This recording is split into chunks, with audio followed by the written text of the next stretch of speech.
कभी कभी धरती पर कुछ स्थान ऐसे होते हैं जो केवल पत्थर और दीवारों से नहीं बने होते, बल्कि समय, इतिहास और आस्था की परतों से गढ़े जाते हैं। एक ऐसा ही पवित्र स्थल है त्रिकोटेश्वर मंदिर, जहां हर शिला में शिव की महिमा गूंजती है, हर घाटी में प्राचीन कथाओं की प्रतिध्वनि सुनाई देती है और हर कदम पर एक अनकही रहस्य की छाया बसी है। दोस्तों, आज हम आपको लेकर चलेंगे त्रिकोटेश्वर धाम की ओर, जो आस्था, इतिहास और रहस्य का संगम है। यह मंदिर नर्मदा नदी के पवित्र तट पर स्थित है, जहां सदियों से शिव भक्तों की आराधना की अग्नि जल रही है। ऐसा कहा जाता है कि यहां आने वाला हर यात्री न केवल भगवान शिव का आशीर्वाद पाता है, बल्कि समय की सीमाओं को पार करते हुए उन घटनाओं का साक्षी भी बन जाता है जो हजारों साल पहले घटी थीं। त्रिकोटेश्वर मंदिर का इतिहास उतना ही गहरा है जितनी गहरी यहां बहने वाली नर्मदा नदी। कहते हैं इस धाम का नाम ही 3 चोटियों से जुड़ा है। त्रिकूट पर्वत, जिन पर भगवान शिव ने अपने दिव्य स्वरूप में निवास किया था। स्थानीय किंवदंतियों के अनुसार त्रिकोटेश्वर वह स्थान है जहां तीनों लोकों, स्वर्ग, पृथ्वी और पाताल का संगम माना जाता है। यही कारण है कि इस मंदिर को तीनों लोकों का द्वार भी कहा जाता है। किंवदंती कहती है कि एक समय था जब देवता और दानव दोनों इस स्थान को पाने के लिए संघर्षरत थे। कारण था यहाँ का त्रिकोटेश्वर लिंग। माना जाता है कि यह लिंग स्वयंभू है, यानी इसे किसी ने स्थापित नहीं किया। यह तो स्वयं पृथ्वी की गोद से प्रकट हुआ था। कहते हैं जो भी इस शिवलिंग की परिक्रमा करता है, उसके तीनों लोकों में फैले कर्म शुद्ध हो जाते हैं। शायद इसी कारण इस धाम की महिमा अनादिकाल से चली आ रही है। त्रिकोटेश्वर मंदिर की कथा का आरंभ होता है सतयुग से, जब पृथ्वी पर असीम तपस्या का युग था। पुराणों के अनुसार यहाँ पर महर्षि अगस्त्य ने वर्षों तक तप किया था। कहते हैं भगवान शिव ने उनकी भक्ति से प्रसन्न होकर उन्हें त्रिकोटेश्वर के दर्शन दिए और आशीर्वाद दिया, हे अगस्त्य, यहाँ पर जो भी श्रद्धा भाव से आएगा उसे मैं अपने साक्षात स्वरूप का अनुभव कराऊंगा। यही वह क्षण था जब इस भूमि की दिव्यता पूरे ब्रह्मांड में प्रसिद्ध हुई। त्रिकोटेश्वर मंदिर की बनावट अद्भुत है। इसके गर्भगृह की वास्तुकला प्राचीन गुप्तकालीन शैली से मिलती जुलती है। विशाल पत्थरों से बने स्तंभ, उन पर उकेरे गए देवताओं के मनमोहक चित्र और गुंबद की अनूठी बनावट यह साबित करती है कि यह केवल एक मंदिर नहीं, बल्कि स्थापत्य कला का अनुपम उदाहरण है। पुरातत्वविदों का मानना है कि इसका मूल निर्माण कार्य 6वीं शताब्दी में प्रारंभ हुआ था, जबकि बाद में कई राजवंशों ने इसे सजाया संवारा। त्रिकोटेश्वर केवल एक मंदिर नहीं है, यह एक जीवंत आस्था का केंद्र है। यहाँ हर साल महाशिवरात्रि पर लाखों भक्त आते हैं। माना जाता है कि इस दिन भगवान शिव अपनी तीनों शक्तियों, सृष्टि, स्थिति और संहार को एक साथ प्रकट करते हैं। जो भी इस रात यहाँ दीप जलाता है, उसकी हर मनोकामना पूर्ण होती है। दोस्तों, यह तो थी केवल शुरुआत। अभी त्रिकोटेश्वर के गर्भ में छुपे हैं असंख्य रहस्य। सतयुग से लेकर कलयुग तक फैली पौराणिक कथाएं, चमत्कार, युद्ध, भक्ति और अद्भुत इतिहास। अगले भाग में हम जानेंगे कैसे त्रिकोटेश्वर बना तीनों लोकों का केंद्र और क्यों इसे कहा जाता है स्वयं शिव का निवास। कहा जाता है हर वह स्थान जहां भगवान शिव अपने चरण रखते हैं, वहां समय ठहर जाता है। त्रिकोटेश्वर भी ऐसा ही धाम है जहां अनगिनत युगों की कथाएं आज भी हर शिला में गूंजती हैं। सतयुग से लेकर कलयुग तक यहां अनगिनत ऋषि, देवता, अवतार और महापुरुष आए और हर किसी की अपनी एक कथा छोड़ गए। पुराणों में वर्णन आता है कि जब सृष्टि की उत्पत्ति हुई थी, तब 3 शक्तियों ब्रह्मा, विष्णु और महेश ने ब्रह्मांड का संचालन प्रारंभ किया। कहते हैं ब्रह्मा ने सृष्टि रची, विष्णु ने उसका पालन किया, लेकिन त्रिकोटेश्वर वह स्थान था जहां भगवान शिव ने पहली बार संहार की शक्ति प्रकट की। कथा है कि एक बार जब असुरों के अत्याचार से धरती डगमगाने लगी, तब देवताओं ने शिव की शरण ली। भगवान शिव ने त्रिकूट पर्वत पर अपनी तीसरी आंख खोली और उस अग्नि से असुरों की शक्तियां भस्म हो गईं। इसी घटना के बाद इस स्थान को त्रिकोटेश्वर कहा गया, यानी तीनों लोकों के ईश्वर का धाम। त्रेता युग में जब भगवान राम सीता की खोज में वन वन भटक रहे थे, तब वे त्रिकोटेश्वर के तट पर आए। यहाँ नर्मदा किनारे बैठकर श्री राम ने भगवान शिव की गहन तपस्या की। कहते हैं राम ने शिवलिंग पर स्वयं अपने हाथों से जल चढ़ाया और उनसे आशीर्वाद मांगा कि रावण पर विजय प्राप्त हो। शिव प्रकट हुए और बोले, राम, तुम सत्य के मार्ग पर हो, त्रिकोटेश्वर तुम्हें विजय देगा। तभी से यह मंदिर विजय प्रदायक भी कहलाने लगा। आज भी यहाँ रामेश्वर पूजन का विशेष महत्व है। द्वापर युग में महाभारत युद्ध के बाद जब पांडव प्रायश्चित हेतु तीर्थों की यात्रा कर रहे थे, तब वे भी त्रिकोटेश्वर धाम आए। कथा कहती है कि भीमसेन ने यहीं पर 21 दिन तक जल, फल और मूल पर तपस्या की। अर्जुन ने मंदिर के सामने अपनी गांडीव धनुष को रखकर भगवान शिव की पूजा की। किंवदंती के अनुसार भगवान शिव ने पांडवों को त्रिकोटेश्वर के गर्भगृह में दिव्य दर्शन दिए और कहा, तुम्हारे कर्मों के बंधन यहाँ पर आकर समाप्त हो जाएंगे। इसी कारण आज भी महाभारत से जुड़ी कई मूर्तियां मंदिर परिसर में देखी जा सकती हैं। मंदिर की सबसे रहस्यमयी बात यह है कि यहाँ एक ही गर्भगृह में 3 शिवलिंग स्थापित हैं। पौराणिक कथाओं के अनुसार ये 3 शिवलिंग 3 शक्तियों का प्रतिनिधित्व करते हैं। सृष्टि, ब्रह्मा की शक्ति स्थिति, विष्णु की शक्ति संहार। शिव की शक्ति कहा जाता है कि एक बार देवताओं में इस बात को लेकर विवाद हो गया कि कौन सबसे बड़ा है।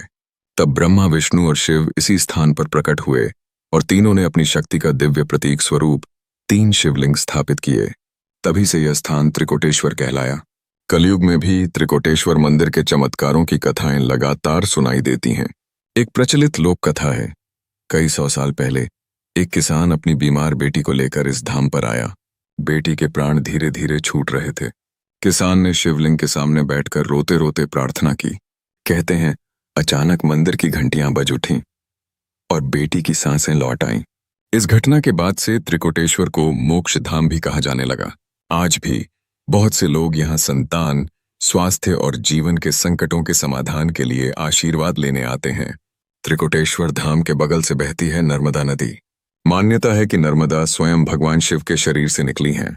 एक कथा में आता है कि जब शिव ने ब्रह्मांड की रक्षा के लिए तपस्या की, तब उनके पसीने की बूंदों से नर्मदा प्रकट हुई।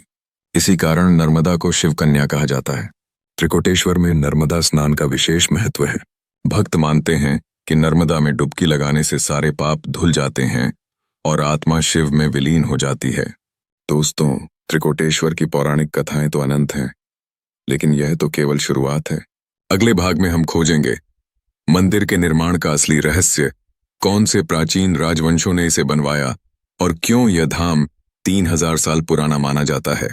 कभी आपने सोचा है, जब आप किसी मंदिर की सीढ़ियां चढ़ते हैं तो वे केवल पत्थरों की बनी नहीं होती। हर शिला में सदियों की मेहनत, अनगिनत राजाओं का इतिहास और हजारों कलाकारों की आत्मा बसी होती है। त्रिकोटेश्वर मंदिर इसका जीवंत उदाहरण है। लेकिन सवाल यह है, इस भव्य मंदिर का निर्माण आखिर हुआ कैसे और किसने इसे समय की रेत से उठाकर अनंतता का रूप दिया। त्रिकोटेश्वर मंदिर के बारे में सबसे प्राचीन मान्यता यह है कि इसका पहला निर्माण स्वयं देवताओं ने किया था। ब्रह्मांडीय कथा कहती है कि जब भगवान शिव ने त्रिकूट पर्वत पर ध्यान लगाया, तब देवताओं ने उनकी तपस्या की स्मृति में इस स्थल पर एक छोटा सा लिंग स्थापित किया। समय बीता और युगों के साथ साथ इस छोटे से मंदिर ने महाकाव्यिक स्वरूप धारण कर लिया। स्थानीय किंवदंती यह भी कहती है कि पहले यहाँ केवल एक गुफा थी जहाँ ऋषि मुनि ध्यान करते थे। आज भी मंदिर के गर्भगृह के नीचे एक प्राचीन गुफा का प्रवेश द्वार छुपा हुआ है, जिसे बहुत कम लोग जानते हैं। इतिहासकार मानते हैं कि त्रिकोटेश्वर का वास्तविक निर्माण मौर्य वंश के समय प्रारंभ हुआ, लगभग 3री शताब्दी ईसा पूर्व में, जब सम्राट चंद्रगुप्त मौर्य ने पूरे भारत को एक सूत्र में बांधा। तब उन्होंने शिवधामों के पुनर्निर्माण का आदेश दिया। ऐसा माना जाता है कि त्रिकोटेश्वर की पहली पत्थर की संरचना इसी समय बनी। इसके बाद गुप्त वंश 4वीं-5वीं शताब्दी ने इस मंदिर को और भव्य बनाया। गुप्तकालीन स्थापत्य के चिन्ह आज भी मंदिर के स्तंभों पर दिखाई देते हैं। खासतौर पर कमल, बेल, नाग और त्रिशूल की नक्काशी इसी युग की देन है। 7वीं से 11वीं शताब्दी के बीच त्रिकोटेश्वर मंदिर का सबसे भव्य रूप सामने आया। यह वह समय था जब चालुक्य और सोलंकी वंश कला और स्थापत्य के स्वर्णिम युग का नेतृत्व कर रहे थे। ऐतिहासिक ग्रंथों के अनुसार सोलंकी राजा सिद्धराज जयसिंह त्रिकोटेश्वर के अनन्य भक्त थे। उन्होंने न केवल मंदिर का पुनर्निर्माण कराया, बल्कि नर्मदा तट पर विशाल घाट भी बनवाए। कहते हैं उन्हीं के आदेश पर मंदिर के मुख्य गर्भगृह के ऊपर आज का भव्य शिखर तैयार किया गया, जिसकी ऊंचाई लगभग 120 फीट है। यह शिखर शिव की दिव्यता का प्रतीक माना जाता है। त्रिकोटेश्वर मंदिर की दीवारों पर प्राचीन शिलालेख उकेरे गए हैं, जिनमें इस धाम की अद्भुत गाथा छुपी है। पुरातत्वविदों को यहाँ मिले अभिलेखों से पता चलता है कि यहाँ कई शासकों ने दान और पुनर्निर्माण कार्य किए। एक अभिलेख में लिखा है कि विक्रम संवत 1127 में एक व्यापारी ने सोने की 101 थालियां शिवलिंग पर चढ़ाईं। एक अन्य शिलालेख में वर्णन है कि यहाँ महाशिवरात्रि पर एक समय 50,000 दीपक एक साथ प्रज्वलित किए जाते थे। लेकिन सबसे रहस्यमयी शिलालेख वह है जिसमें लिखा है, त्रिकूट की गुफा में सोया है काल से परे एक सत्य। यह पंक्ति आज भी शोधकर्ताओं के लिए एक अनसुलझी पहेली बनी हुई है। त्रिकोटेश्वर मंदिर केवल आस्था का प्रतीक नहीं, यह स्थापत्य कला का अनुपम उदाहरण भी है। मंदिर की वास्तु संरचना पंचायतन शैली में बनी है, जहां एक मुख्य गर्भगृह के चारों ओर 4 छोटे छोटे मंदिर स्थित हैं। मंदिर के स्तंभों पर दिव्य नर्तकियों, अर्धनारीश्वर, कैलाश पर्वत और शिव तांडव के दृश्य उकेरे गए हैं। इन मूर्तियों को देखकर ऐसा लगता है मानो पत्थर में प्राण बस गए हों। स्थापत्य के विशेषज्ञों के अनुसार मंदिर की शिल्पकला खजुराहो और मोडेरा सूर्य मंदिर की शैली से भी कहीं अधिक परिष्कृत है। स्थानीय मान्यताओं के अनुसार त्रिकोटेश्वर मंदिर के नीचे कई गुप्त सुरंगें मौजूद हैं। कहा जाता है कि आक्रमणों के समय इन सुरंगों के माध्यम से मंदिर की अमूल्य संपत्ति को सुरक्षित स्थानों पर ले जाया जाता था। हाल ही में की गई पुरातात्विक खुदाई में एक रहस्यमयी मार्ग मिला है, जो सीधे त्रिकूट पर्वत के भीतर जाता है। लेकिन यह मार्ग आज भी जनता के लिए बंद है, क्योंकि यह बहुत गहराई में जाकर अचानक समाप्त हो जाता है, मानो किसी अनदेखी शक्ति ने इसे रहस्य में ढक रखा हो। तो मित्रों, त्रिकोटेश्वर मंदिर का निर्माण केवल इतिहास नहीं, यह आस्था, स्थापत्य और रहस्य का संगम है। लेकिन अभी भी कई प्रश्न अनुत्तरित हैं। गर्भगृह के नीचे क्या है? गुप्त गुफाएं कहाँ समाप्त होती हैं? और ये वे क्या गई है? गुप्त गुफाएं कहाँ समाप्त होती हैं? और मंदिर के शिवलिंग में कौन सी ऐसी शक्ति है जो आज भी चमत्कार करती है? नर्मदा की कलकल धारा, त्रिकूट पर्वत की ऊंचाई और उसके बीचों बीच स्थित त्रिकोटेश्वर मंदिर, यह केवल एक मंदिर नहीं है, यह वह धाम है जहां चमत्कार और अलौकिक घटनाएं युगों से घटित हो रही हैं। कहते हैं यहाँ की हर हवा, हर पत्थर, हर दीपक भगवान शिव की अद्भुत शक्तियों की कहानियां कहता है। कहानी शुरू होती है भानु नामक एक साधारण किसान से। भानु की पत्नी गीता कई सालों से एक गंभीर बीमारी से जूझ रही थी। गांव के डॉक्टर, वैद्य और साधक सब हार मान चुके थे। एक दिन गांव के बुजुर्ग ने भानु से कहा, बेटा, अगर सच्चे मन से भगवान को पुकारोगे तो वे तुम्हारी सुनेंगे। जाओ, त्रिकोटेश्वर धाम जाओ, वहां महाशिवरात्रि की रात स्वयं शिव प्रकट होते हैं। भानु अपनी पत्नी को लेकर कई दिनों की कठिन यात्रा के बाद त्रिकोटेश्वर पहुंचा। उस समय महाशिवरात्रि का पर्व था। रात का समय था। मंदिर दीपमालाओं से जगमगा रहा था। शिव मंत्रों की गूंज दूर तक फैल रही थी। भानु और उसकी पत्नी गर्भगृह में पहुंचे। वहां का वातावरण ऐसा था जैसे समय ठहर गया हो।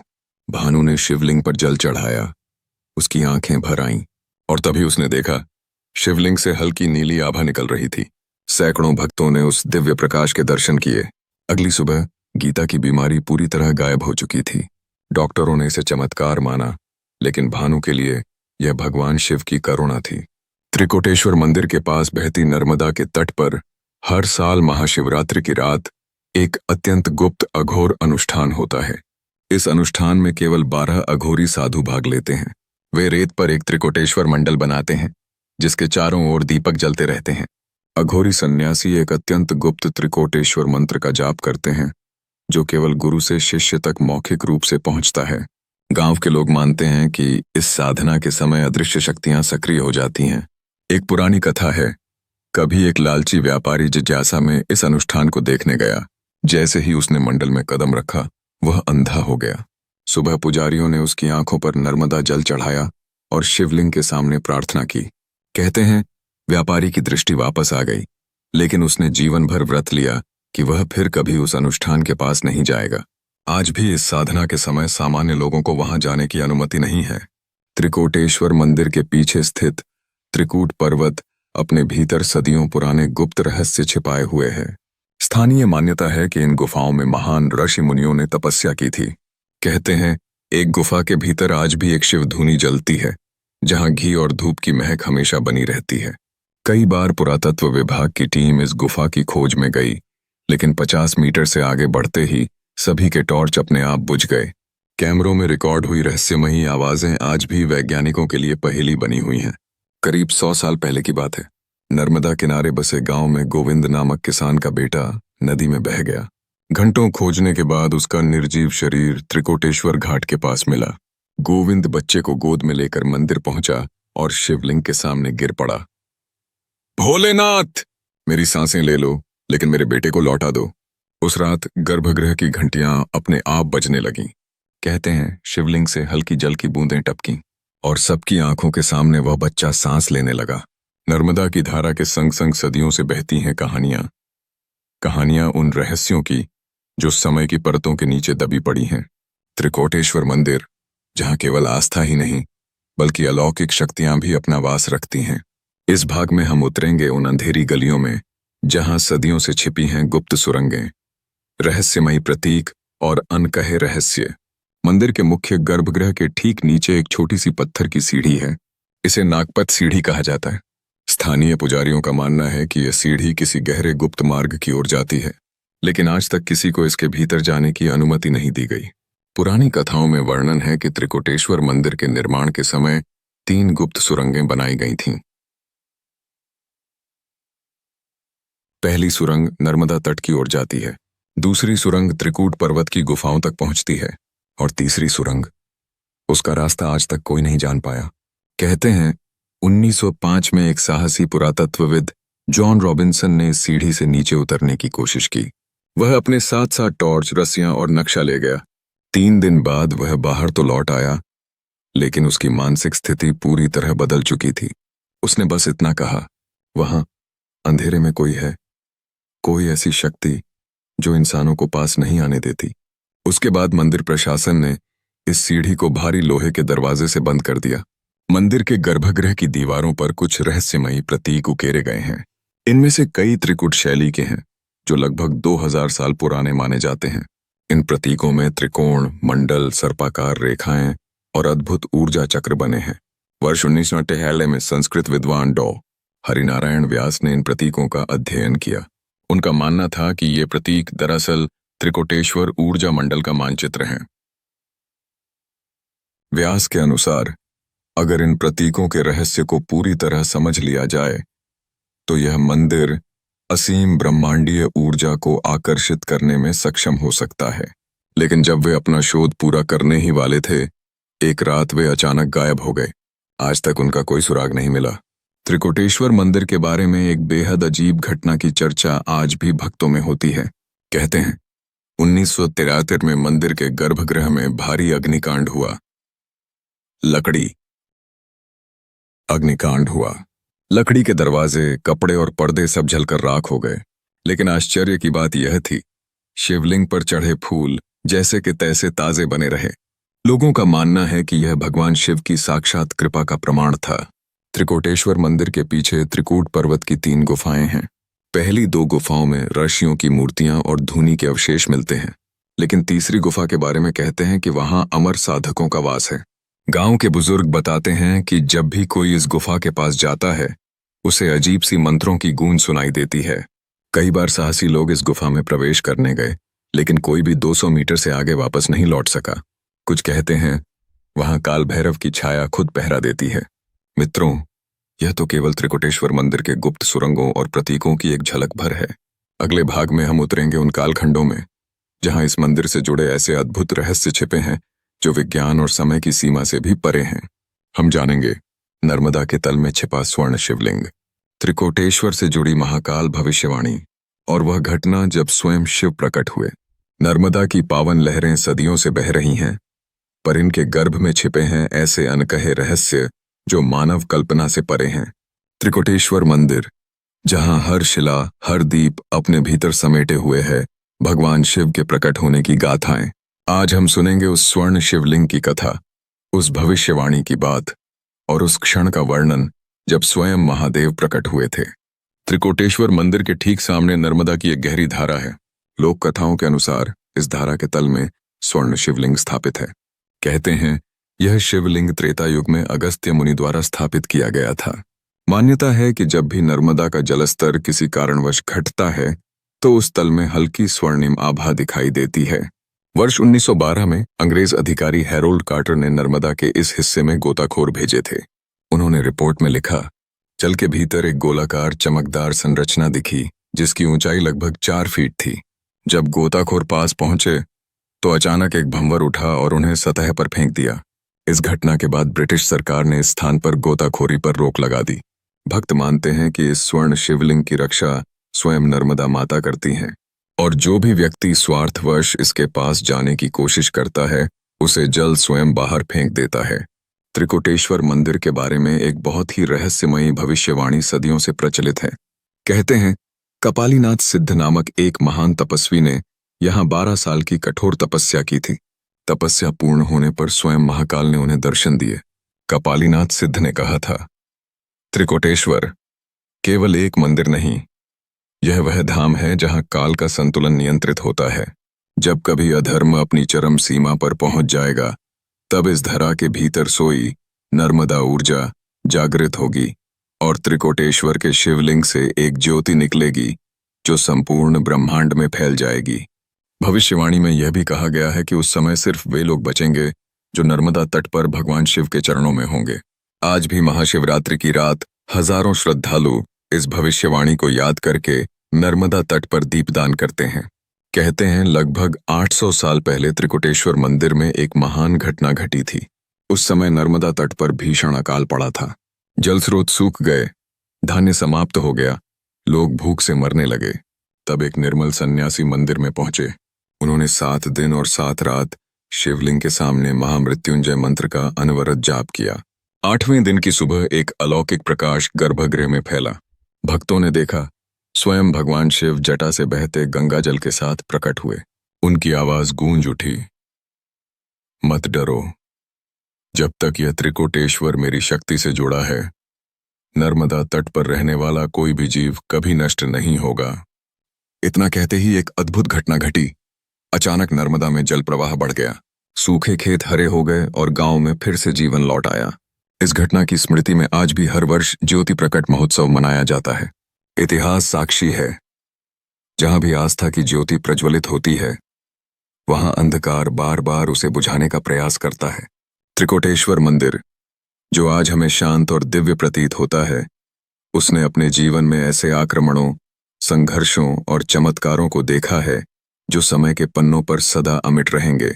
आज हम सुनेंगे उस कालखंड की कथा जब आक्रांताओं की तलवारें इस पवित्र धाम तक आ पहुंची थीं, लेकिन साधु संतों की मंत्र शक्ति और गुप्त साधना ने वह कर दिखाया जो असंभव प्रतीत होता था।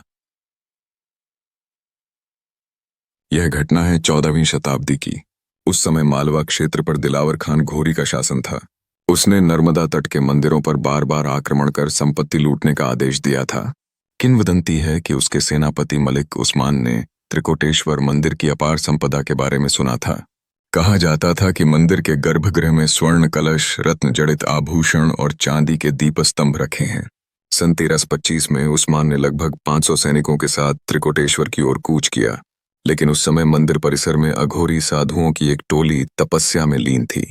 जब सैनिकों की सेना मंदिर से केवल कुछ कोस दूर पहुंची तो सबसे वरिष्ठ साधु स्वामी गहनानंद ने सब साधुओं को इकट्ठा किया। उनकी गूंजती आवाज में आदेश था, त्रिकोटेश्वर की ज्योति केवल पत्थरों की रक्षा नहीं, यह धर्म की आत्मा की रक्षा है। आज यदि यह शिवधाम अपवित्र हुआ तो नर्मदा के प्रवाह तक सूख जाएंगे। हमें अपनी तपशक्ति का आह्वान करना होगा। उस रात मंदिर के गर्भगृह में एक गुप्त मंत्र साधना शुरू हुई। गहनानंद स्वामी और उनके 12 शिष्य रात्रि के 12 प्रहर अविरल एयुएम त्रिकोटेश्वराय नमः का जाप करते रहे। किंवदंती कहती है कि रात के तीसरे प्रहर में नर्मदा का प्रवाह अचानक तेज हो गया। जैसे कोई अदृश्य शक्ति मंदिर की रक्षा के लिए जागृत हो गई हो। जब उस्मान की सेना मंदिर के द्वार पर पहुंची तो उन्हें लगा कि यह मंदिर खाली पड़ा होगा, लेकिन जैसे ही उन्होंने मुख्य द्वार पर चोट की, अचानक एक तेज गर्जना सुनाई दी। यह शिवधाम है। जो भी अशुभ विचार से आगे बढ़ेगा वह यहीं भस्म हो जाएगा। डेरे सैनिकों ने इसे साधुओं की धमकी समझा, लेकिन तभी आकाश में बिजली कौंधी और मंदिर के चारों ओर एक अदृश्य अग्निवलय बन गया। इतिहासकारों की माने तो अचानक उठी तेज धूल भरी आंधी ने पूरे क्षेत्र को ढक लिया। सैनिकों की आंखें जलने लगीं, घोड़े भयभीत होकर भाग खड़े हुए और सेना बिखर गई। किंवदंती है, उसी समय मंदिर के गर्भगृह में शिवलिंग से एक हल्की नीली आभा निकली थी, जो मानो मंत्र शक्ति का प्रत्यक्ष प्रमाण थी। आक्रमण विफल होने के बाद भी साधु संतों ने अपनी साधना जारी रखी। उनकी मान्यता थी कि जब तक गुप्त साधना पूरी न हो, मंदिर पर संकट मंडराता रहेगा। यह साधना 21 दिनों तक चली। साधु प्रतिदिन अर्धरात्रि के समय गर्भगृह के चारों ओर नर्मदा जल से अभिषेक करते और विशेष त्रिकोटेश्वर कवच मंत्र का जाप करते। कहते हैं 21वें दिन रात्रि के अंतिम प्रहर में स्वयं भगवान शिव प्रकट हुए। उन्होंने कहा, जो भी मेरी भक्ति और नर्मदा माता की रक्षा के लिए प्राण न्यौछावर करेगा, उसका नाम अमर हो जाएगा। यह त्रिकोटेश्वर जब तक नर्मदा बहेगी तब तक अक्षय रहेगा। उस दिन के बाद कभी कोई आक्रमणकारी त्रिकोटेश्वर की ओर नहीं बढ़ा। मित्रों, त्रिकोटेश्वर मंदिर की इस रहस्यमयी कथा में हमने जाना 14वीं शताब्दी का भयानक आक्रमण, साधु संतों की अद्भुत मंत्र शक्ति और गुप्त साधना की दिव्य रक्षा। लेकिन कहानी यहीं समाप्त नहीं होती। अगले भाग में हम सुनेंगे त्रिकोटेश्वर मंदिर की गुप्त सुरंगों, छिपे खजाने और नर्मदा ऊर्जा के रहस्य की वह कथा, जो आज भी शोधकर्ताओं और संतों के लिए सबसे बड़ा अनसुलझा रहस्य है। अनंत काल से यह स्थान साधना और भक्ति का साक्षी रहा है। त्रिकोटेश्वर, जहां हर पत्थर शिव के नाम से धड़कता है, जहां हर दीपक आत्मा को प्रकाश देता है।